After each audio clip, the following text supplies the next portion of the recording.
It goes without saying in life, in business, and even in politics, that if you are not inside, then you are outside. And, like in the state lottery and gambling, to win it, you have to be in it. And, building on the previous lesson, something is catching fire in your campaign, future congressman, because someone apparently decided that you required some financial incentives to consider withdrawing from the campaign for Congress, and the operative question is why? Why pay you to go away, when they could let you lose for free? It's like paying rocks to not defy gravity. Simply not logical, and, believe it or not, politics is a business. But still, just imagine in this role-play simulation that now you are a brand new candidate, a parachute candidate, arriving from nowhere, and starting off fresh with a new face and new ideas, or so you want to believe, and in your first try at politics, running for US Congress. Do you think it's going to be a cakewalk, Magoo? Think again. Are you a blind man walking without a stick? 12th man on the deal team, and last to know? Wake up and smell the coffee, sunshine. First of all, future congressman, despite what your ego may tell you, you are an unknown person to over 500,000 voters, and if you expect to win, you have to become known to over 500,000 voters in your district. Your greatest adversary at that point is you against yourself. It is like trying to launch a fully loaded B-52 bomber off the deck of an aircraft carrier. You could be the most amicable person in the world, but if nobody knows you in politics, the odds of more of us versus more of them are well stacked against you, especially if the incumbent is a household name. Face it, future congressman, your mama may love you, but you are not even Pepsi trying to compete against Coke, or Avis trying to work harder against Hertz.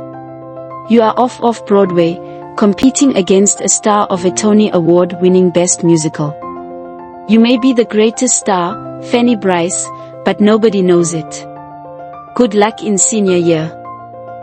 But, future congressman, say you have a little name recognition, maybe from business or community service or on social media. That's a far better competitive position from which to launch. And say that in the early season of campaigning for office you managed to leverage your popular appeal and recognition to garner a little more favorable attention for your political race, and now you are the putative frontrunner, at least according to the press, but you find yourself, as a newcomer and outsider, facing some determined resistance from the political party establishment. You are neither Churchill nor Disraeli, or at least not yet in anyone else's estimation. Think it can't happen? Consider the fact that you are a new kid on the block, and trying to sweep in from outside, stepping over everyone who has been inside the establishment for years, waiting for their turn. That's just common sense. In that aspect, the office politics of realpolitik are no different from any place else. And, if you despise office politics, and avoid confrontation and competition, then maybe getting into politics isn't for you. Did you expect to just get coronated in a democratic election? Wake up, sleeping beauty. Life isn't a fairy tale romance, where you meet a Prince Charming and live happily ever after. Is it even worth the bother when running as an opposition party candidate in a congressional district where the other party holds all the strings of power, and where bookies wouldn't lay odds on a candidate in your party to pick up a seat? You have to know when to hold, know when to fold, know when to walk away, and know when to run. If you believe you are the best thing since sliced bread, and your party establishment does not agree with your self-assessment, it is wholly conceivable that you permitted your ego to have overestimated your self-worth and value added, but it is also entirely possible that the political establishment has already decided on another candidate. And if you thought you had long odds in winning in the general election as a newcomer in the wrong party, your problems just got worse. Decision time, play or walk.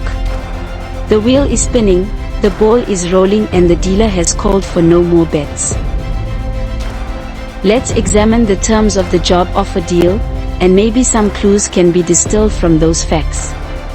It is a job offer for a position as a procurement analyst, but curiously, only the word analyst is capitalized. Is that a clue?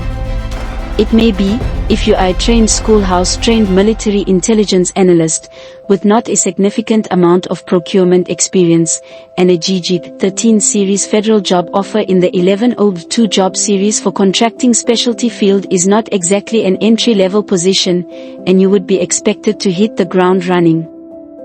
Perhaps the particular offering agency provides some clues.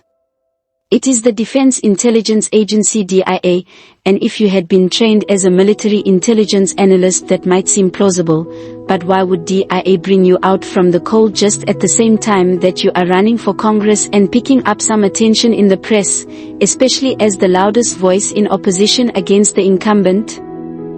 Would it be significant if the incumbent congressman happened to have been a former U.S. ambassador, who had worked under the Secretary of State for the President then in the White House?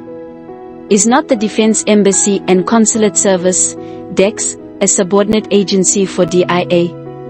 It is of at least probative value to an intelligence analyst developing an association matrix for further analysis. So, in the preliminary review of the facts, you still must ask, why a former State Department official might lean on DIA to offer you a job, if you had no chance of winning either the nomination or the general election. Or, in the alternative, you have to ask yourself why DIA might suddenly develop a requirement or necessity to offer a retired intelligence analyst, at least coincidentally while you happen to be running for Congress. Is it just a coincidence that the job offer happened to fall just before the deadline to enter the nominating convention? How about the coincidence of the deadline falling at close of business on a Saturday, the day after the deadline for entering the nomination convention? Welcome to the big leagues, future congressman. Let's make a deal. Door number 1 or door number 2? Decision time, play or walk. The wheel is spinning. The ball is rolling and the dealer has called for no more bets. No more bets. Welcome to the majors. You may have had what it takes to get in, but do you have what it takes to stay? In elections there are winners and losers. So, ask yourself, which one are you? When being considered for positions of trust, such as those for which a personal security clearance is granted, a frequently expressed concern is whether the individual is subject to or vulnerable to undue influence. If you had been willing to accept an illegal gratuity, and look the other way regarding any criminal conduct, could an adversary use that in the future as leverage against you? Does that adversely affect your integrity and trustworthiness?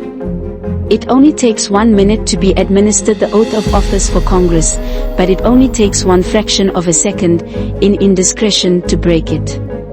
How much integrity are you willing to sacrifice to get what you want? How much do you really want to win?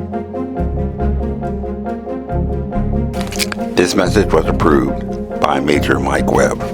Honest.